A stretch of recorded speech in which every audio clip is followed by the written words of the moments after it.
Kenapa ya dekat Malaysia susah sangat nak tanam kurma?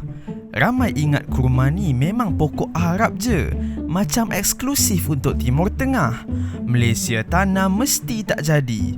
Betul ke? Lagi-lagi bila masuk bulan Ramadan, semua rumah mesti ada kurma atas meja. Tapi pernah tak terfikir kenapa kebanyakannya diimport? Sebenarnya, pokok kurma perlukan cuaca yang panas dan kering. Dia suka suhu yang tinggi, kurang hujan dan tanah yang berpasir.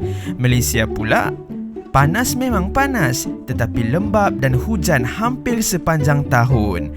Bila terlalu lembap, bunga kurma susah nak set buah dan buah pun mudah rosak.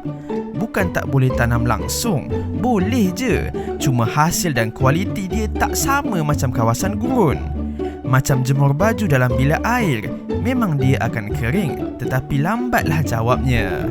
Sebab itu kurma Ajwa Premium yang datang dari kawasan asal dia lebih lembut, manis semula jadi dan rasa dia memang lain sikit.